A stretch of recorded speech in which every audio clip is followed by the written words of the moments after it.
BLA اور BLF کی طرف سے آج رات سے بلوچستان بھر میں کارروائیاں شروع کر دی جائیں گی، کیونکہ ماما قدیر کے انتقال کی وجہ سے جو جنگ بندی کی گئی تھی، یعنی 3 روزہ جنگ بندی کا اعلان کیا گیا تھا، وہ آج مکمل ہو چکا ہے۔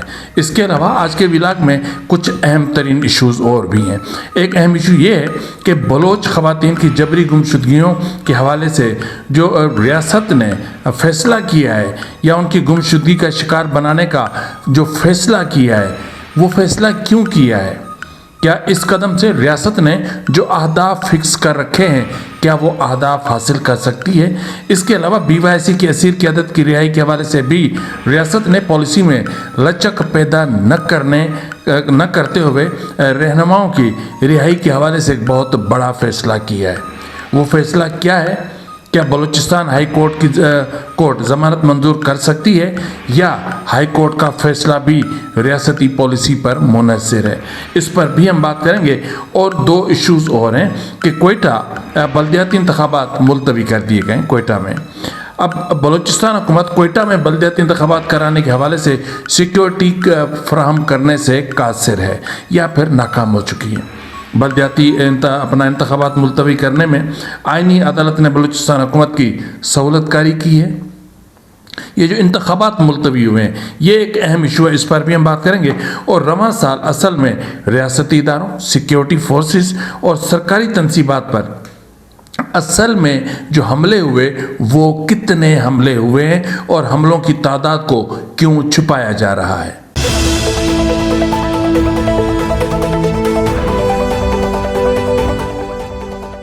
بسم اللہ الرحمن الرحیم۔ السلام علیکم ناظرین، یہ فروز NB نیوز، میں ہوں آپ کا میزبان نواز بھٹو ایک نئے ولاگ کے ساتھ۔ آپ سے وہی گزارش ہے کہ ابھی تک اگر آپ نے میرے چینل کو سبسکرائب نہیں کیا تو پلیز کر لیں، بیل آئکن ضرور پریس کریں اور کمنٹ باکس میں اپنی آراء سے ضرور آگاہ کیا کریں، لائک بھی کیا کریں اور شیئر ضرور کیا کریں تاکہ میرے ریچ میں اضافہ ہو سکے۔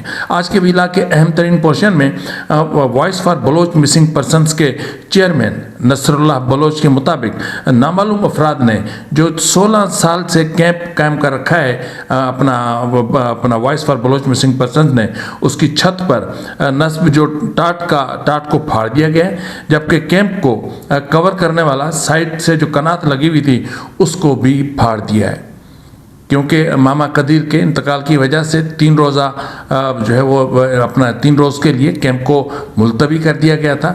اور آج جب شروع کرنے پہنچے تو پھر وہاں پر یہ پتہ چلا کہ اس کیمپ کا تو حشر ہی نشر کر دیا گیا ہے۔ یہ ریاستی بیہیویئر بہت تکلیف دہ ہے۔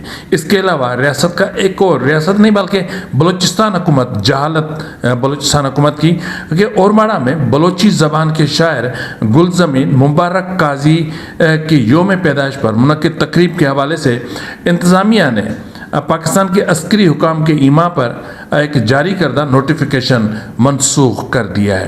یعنی جو بلوچستان حکومت نے یا محکمہ داخلہ بلوچستان نے جو نوٹیفیکیشن جاری کیا تھا یا NOC جاری کیا تھا، وہ NOC مؤخر کر دیا ہے۔ اور یہ جو اقدام ہے، ایک تو چلو ٹھیک ہے، اگر پالیسی ہے تو پھر سب کے لیے ایک ہی ہونی چاہیے۔ اب ایک طرف تو آپ جو ہے وہ اپنا مبارک قاضی کی آپ یوم پیدائش کی تقریبات آپ ملتوی کر رہے ہیں، تو دوسری طرف اسی ڈویژن کے ضلع تربت میں 11 روزہ اسپورٹس ویک انتظامی سرپرستی میں ہونے جا رہا ہے، تو اس کی پرمیشن کیوں دی گئی ہے؟ پھر اگر لینڈ آرڈر کا ایشو ہے تو پھر کیا وہ صرف جو ہے وہ مبارک قاضی کی یوم پیدائش کے حوالے سے تھا؟ تو یہ دیگر بھی ایشوز ہیں۔ تو مطلب یوں سمجھ لیں کہ بلوچستان کی گورنمنٹ ہر طرف اپنی نااہلی کے، جہالت کے، بے وقوفیوں کے ایک جو نشان ہوتے ہیں نا، وہ نشانات چھوڑتی جا رہی ہے۔ یہ افسوس کی بات ہے۔ اس سے بڑی بلوچستان حکومت کی نااہلی اور کیا ہو سکتی ہے کہ کوئٹہ میں بلدیاتی انتخابات نہیں ہو سکتے۔ یہ انہوں نے پہلے الیکشن کمیشن کو کہا، درخواست کی کہ جی کوئٹہ میں حالات بہت زیادہ خراب ہیں، لا اینڈ آرڈر کی سچویشن بہت زیادہ کریٹیکل ہے اور بہت زیادہ سردی ہوگی اور پھر لوگ یہاں سے نقل مکانی کر گئے، تو اس لیے آپ کوئٹہ میں بلدیاتی انتخابات ملتوی کریں۔ تاہم ظاہر ہے کہ باقی پیچھے بچتے کتنے، 4-5 مہینوں کے لیے تو بلدیاتی انتخابات ہو رہے تھے، تو اس پر بھی الیکشن کمیشن نے دو ٹوک الفاظ میں اپنا بلوچستان گورنمنٹ کے موقف کو مسترد کرتے ہوئے جو بلدیاتی انتخابات تھے وہ 28 دسمبر کو اپنے شیڈیول کے مطابق کروانے کا حکم جاری کیا۔ تو بلوچستان حکومت فوراً اپنی سہولت کاری کے لیے جو کانسٹیٹیوشنل کورٹ ہے وہاں چلی گئی۔ تو وہ جو آئینی عدالت ہے انہوں نے کوئٹہ میں بلدیاتی انتخابات ملتوی کرنے کا حکم صادر فرمایا ہے۔ آپ اندازہ کریں کہ سہولت کاری کہاں کہاں سے ہو رہی ہے۔ اب عدلیہ کا کیا حشر ہو گیا ہے۔ عدلیہ ٹھیک ہے، میں مانتا ہوں کہ سچویشن کو بھی دیکھا جاتا ہے، لیکن یہ کون سی تک ہے کہ اس وقت عدالت نے کوئی حکم پاس کیوں نہیں کیا تھا کہ جب اتنے عرصے سے کوئٹہ بلدیاتی انتخابات سے محروم ہے، کوئٹہ کے عوام بلدیاتی نمائندوں سے محروم ہے، ووٹ کاسٹ کرنے سے محروم ہے، تو یہ کون سا طریقہ تھا۔ تو افسوس کی بات ہوتی ہے اس پر نا۔ ایک اور خطرناک بات وہ یہ ہے کہ اس سال گزشتہ روز میں نے اپنے ولاگ میں آپ کو بتایا تھا کہ تقریباً کوئی 434 یا کچھ اتنے ہی ریاستی سطح پر بتایا جا رہا ہے کہ بلوچستان میں حملے ہوئے ہیں۔ یہی تو وہ وجہ ہے کہ جس کو دکھا کر بلوچستان گورنمنٹ کوئٹہ میں انتخابات ملتوی کروانا چاہتی ہے۔ ایک تو جنرل اسلم عرف اچھو کے حوالے سے بھی ان کی برسی ہے 25 دسمبر کو، اور اس کے علاوہ اگر کوئٹہ میں یہ 28 تاریخ کو انتخابات ہوتے تو یہ بھی بہت بڑا، اس کے حوالے سے بہت بڑے تھریٹ موجود تھے۔ تو دوسری بات یہ ہے کہ قسمت جب کسی کا ساتھ چھوڑ دیتی ہے نا، کہتے ہیں کہ جب کسی کی قسمت خراب ہو تو وہ بندہ کھجور کی چوٹی پر بھی چڑھ جائے نا تو کتا اس کو وہاں بھی کاٹ لیتا ہے۔ ہماری حالات وہی ہیں۔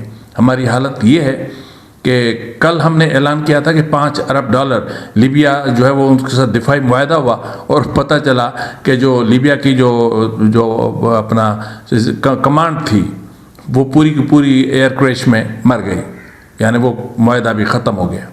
اور دوسرا مبارک ہو قوم کو کہ ہمارے ملک کی جو سیکیورٹی فورسز ہیں یا جو ملٹری اسٹیبلشمنٹ ہے انہوں نے PIA خرید لیا، FFC نے ظاہر خرید لیا ہے، تو ورنہ تو عارف حبیب کی اوقات کیا۔ اور جتنے پیسوں میں PIA بیچا گیا ہے اس میں تو کوئی اس کا ایک اسیٹ بھی نہیں جا سکتا تھا۔ یہ بہت شرم کی بات ہے۔ اب PIA بکا ہے۔ کچھ دن پہلے آپ نے دیکھا کہ انہوں نے بیچا تھا یوٹیلیٹی اسٹورز کارپوریشن کو، ختم کیا۔ اب PIA ختم ہوا، نیکسٹ ٹارگٹ ان کا ریلوے ہے۔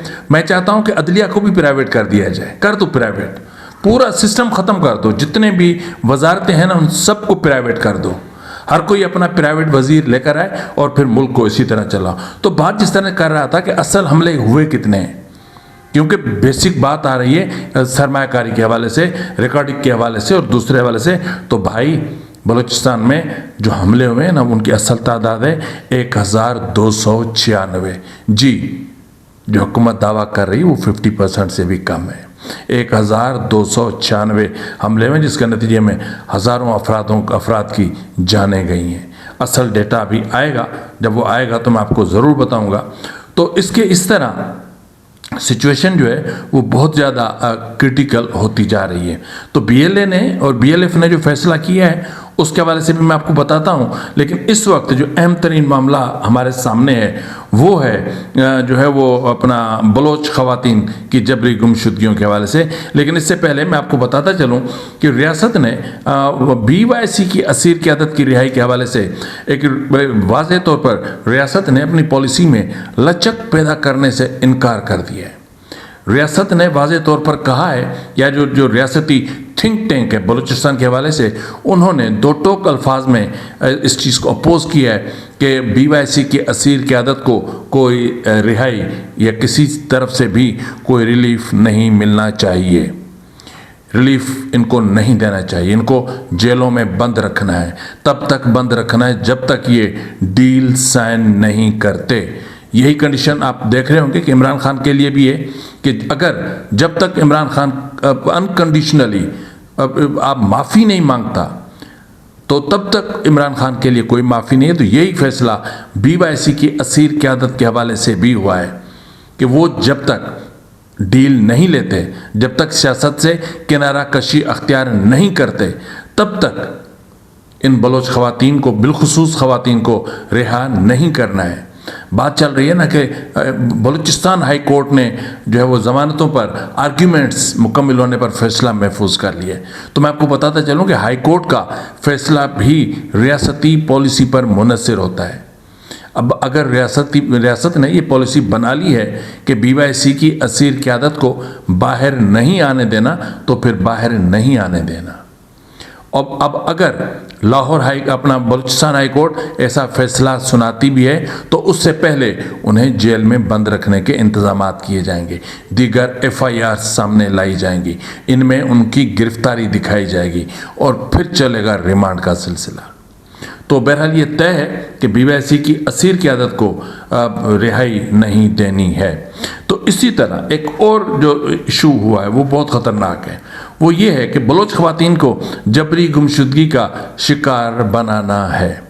اب اس حوالے سے جو ریاست ہے، ریاست نے ایک ان کا جو تھنک ٹینک ہے، انہوں نے اس حوالے سے پالیسی بنائی ہے کہ ریاست اگر بلوچستان میں جو مزاحمت جس طریقے سے پروان چڑھ رہی ہے یا جس طریقے سے بلوچ عورتیں مزاحمت کی طرف بڑھ رہی ہیں، ان کی سرکوبی کے لیے ضروری ہے کہ ان کے مردوں کو ڈراؤ، خوف پیدا کرو۔ تو خوف پیدا کرنے کی وجہ سے آپ دیکھ رہے ہوں گے کہ آج دوسرا دن ہے، بلوچستان میں شدید ٹھنڈ ہے اور پھر بھی تاجہ بان سے خاندان کے 4 افراد کی جبری گمشدگی کے خلاف کرکی کے مقام M8 پر جو ہے وہ جو اپنا خواتین ہیں انہوں نے دھرنا دے رکھا ہے۔ یعنی تربت، کوئٹہ، پنجگور، آوران، کولوا، ہوشاب، یعنی 2 طرفہ ٹریفک معطل ہے، جس کی وجہ سے گاڑیوں کی قطاریں لگ گئی ہیں۔ اب اس میں گزشتہ روز یہ ہوا تھا کہ جو اسسٹنٹ کمشنر ہیں مذاکرات کے لیے ایک ٹیم لے کر آئے تھے، کافی دیر تک بات چیت ہوئی لیکن مذاکرات کامیاب نہیں ہوئے اور پھر دھرنا آج بھی جاری ہے۔ اب BYC کے اعلامیے کے مطابق بلوچ خواتین نے مزاحمت کا راستہ چنا ہے، یعنی اب مزاحمت ہوگی، آپ کو جیلوں میں ڈالنا ہے ڈالیں، جبری گمشدگی کا شکار بنانا ہے بنائیں۔ جبری گمشدگیاں ان کی آواز کو خاموش نہیں کر سکتی اور نہ ہی ان کی ہمت کو سلاخوں کے پیچھے بند کیا جا سکتا ہے۔ بلوچ خواتین کے دلوں سے اٹھنے والی انصاف کی پکار کو کوئی نہیں دبا سکتا۔ لیکن سوال یہ ہے کہ لیکن کیا اگر اسی طرح بلوچ بچیوں کو جبری گمشدگی کا شکار بنایا جاتا رہے گا اور پھر ریاستی سوشل میڈیا یہاں تک کہ تانیہ بازائی جیسے لوگ بھی یہ پروپیگنڈا کریں گے کہ ان خواتین کو BLA نے اغوا کیا ہے تو پھر کیا ہوگا؟ اب اس حوالے سے اگر ہم دیکھیں تو بلوچ خواتین کی جبری گمشدگی کا بلوچ خواتین کو جبری گمشدگی کا نشانہ بنانا یہ حادثاتی فیصلہ نہیں بلکہ ریاستی تھنک ٹینک نے سوچ سمجھ کر سیکیورٹی فورسز کو یہ پالیسی اختیار کرنے کا حکم دیا ہے کہ جہاں سے جس ڈسٹرکٹ میں بھی احتجاج یا مزاحمت بڑھ رہی ہو اس ڈسٹرکٹ سے خواتین کو جبری گمشدگی کا نشانہ بنایا جائے۔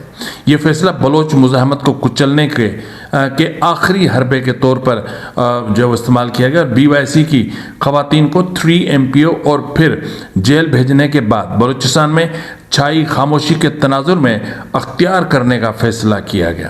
اب اس میں یہ دیکھا گیا کہ جب سے BYC کی اسیر قیادت کو جیلوں میں بند کیا گیا ہے تب سے بلوچستان میں خاموشی ہے، کوئی بڑا احتجاج نہیں ہو سکا، سڑکوں پر کوئی بہت بڑے پیمانے پر مظاہرے نہیں ہو سکے، نہ ہی کوئی لانگ مارچ ہوا ہے، نہ ہی کوئی بہت بڑا دھرنا ہو سکا ہے۔ تو اس کا مطلب یہ ہے کہ اس دکھتی رگ یعنی خواتین کو وکٹمائز کیا جائے۔ اب اگر ہم دیکھیں تو اس وقت BYC کی 3 اہم خواتین جیل میں ہیں جن میں ڈاکٹر ماہرنگ بلوچ، بیبو بلوچ، گلزادی بلوچ شامل ہیں، جبکہ رواں سال مجموعی طور پر 12 خواتین کو اسٹیبلشمنٹ نے جبری گمشدگی کا نشانہ بنایا، انہیں اغوا کیا گیا اور ان میں سے 6 خواتین تاحال لاپتہ ہیں جن میں 7 ماہ سے مہجبین بلوچ، 23 دن سے 33 دن سے 15 سالہ نسرین بلوچ اور 34 دن سے فرزانہ بلوچ، 16 دن سے رحمہ بلوچ لاپتہ ہیں، جبکہ 5 دن سے ہانی اور ہیرون نساء لاپتہ ہے اور 2 خواتین موت کا شکار ہو چکی ہیں جن میں ایک کو گھر میں فرنٹر کانسٹیبلری کی گولی لگی اور ایک کو جو ہے وہ نازیہ شفیع میرے خیال میں اس کا نام تھا، جس کو اغوا کیا گیا اور پھر جنسی درندگی کا نشانہ بنایا گیا اور پھر وہ مر گئی، اپنی زندگی سے ہاتھ دھو بیٹھی، شہید ہو گئی۔ یہ گمشدگیاں انسانی حقوق کے گہرے ہوتے بحران کی عکاسی کرتی ہیں۔ لاپتہ ہونے والی خواتین کو اصل جو پوائنٹ ہے وہ یہ ہے کہ لاپتہ ہونے والی خواتین کو زیادہ خطرناک خطرات کا سامنا کرنا پڑتا ہے، بشمول تشدد اور جنسی تشدد شامل ہیں۔ ان کے خاندان ان کے ٹھکانوں سے بے خبر ہیں کہ ان کو کہاں رکھا گیا ہے، اور بھیانک درد میں مبتلا ہیں، اور یہی درد ریاست کا وہ پیغام ہے جو خواتین کی جبری گمشدگیوں کے ذریعے وہ دینا چاہتے ہیں کہ بلوچ مزاحمت سے دستبردار ہو جائیں تاکہ بلوچستان پر ریاست اپنی حاکمیت قائم کر سکے۔ یہ جو بلوچ خواتین کی گمشدگیوں کا معاملہ ہے نا، یہ بلوچستان پر حاکمیت کا معاملہ ہے، یہ بلوچستان کے قدرتی وسائل پر قبضوں کا معاملہ ہے۔ جہاں معدنیات ہیں وہاں مسائل ہیں، چاہے وہ خیبر پختونخوا ہو، چاہے وہ بلوچستان ہو، اور سندھ کے جن اضلاع میں بھی معدنیات نکلے ہیں وہاں بھی ان اضلاع میں بھی اسی سچویشن کا سامنا کرنا پڑا ہے۔ تو اس وقت یہ جو پالیسی ہے کہ بلوچ خواتین کو گم کرو، ان کو تھریٹ کرو، ان کو ڈراؤ، ان کے دلوں میں خوف ڈالو تاکہ بلوچستان میں کوئی بھی مہم نہ چل سکے۔ تو اسی طرح آج سے بی ایل اے اور بی ایل ایف کی طرف سے کاروائیاں کی جا سکتی ہیں ممکنہ طور پر، مبینہ طور پر، کیونکہ دونوں جماعتوں نے ماما قدیر کے انتقال کی وجہ سے 3 روزہ سوگ کا اعلان کیا تھا اور 3 دنوں میں جنگ بندی کا اعلان کیا تھا، اور یہ اعلان کیا تھا کہ 3 روز کے اندر کوئی بھی بڑی کارروائی نہیں کی جائے گی۔ ہاں البتہ کہیں کوئی اٹیک کیا جاتا ہے بی ایل اے یا بی ایل ایف پر تو اس کا جواب وہ ضرور دیں گے، لیکن وہ جو 3 دن ہیں وہ آج ختم ہو چکے، اور یہ توقع ظاہر کی جا رہی مبینہ طور پر کہ آج رات سے B L A, B L F, B R G اور براس کے انڈر امبریلا جتنی بھی آرگنائزیشنز آتی ہیں وہ بلوچستان کے مختلف حصوں میں سیکیورٹی فورسز کو، بالخصوص سیکیورٹی فورسز کو وہ تھریٹ کریں گے، سیکیورٹی فورسز کو وہ نشانہ بنائیں گے، اور آج سے ان کی کاروائیاں شروع ہونے جا رہی ہیں۔ لیکن میری اطلاعات کے مطابق یہ جو 3 دن بی ایل اے اور بی ایل ایف کی قیادت نے کوئی اٹیک بڑا نہیں کیا، اس میں یہ اطلاعات موصول ہو رہی ہیں کہ ان جماعتوں کی یا آرگنائزیشنز کی قیادت نے حملوں کے حوالے سے کوئی ایک الگ حکمت عملی ترتیب دی ہے، ایک ایسی حکمت عملی جس کا پتہ تو نہیں ہے کہ وہ حکمت عملی کیا ہے اور ان کے حملوں کا طریقہ کار کیا ہوگا اور کہاں حملے کیے جا سکتے ہیں۔ تاہم اتنی اطلاعات ضرور موصول ہوئی ہیں کہ اس بار بلوچستان کے بڑے شہروں میں سے کسی ایک شہر کا کنٹرول حاصل کیا جا سکتا ہے، اور یہ بھی اطلاعات موصول ہو رہی ہیں کہ ریاستی اداروں میں سے یا جو ریاستی ٹھکانے ہیں یا تنصیبات ہیں ان میں سے کسی بڑی تنصیب کو یا کسی بڑے قافلے کو بڑا نشانہ بنایا جا سکتا ہے۔ فی الوقت کے لیے اتنا ہی، ملتے ہیں اگلے پروگرام میں، تب تک اجازت دیجیے، فی امان اللہ۔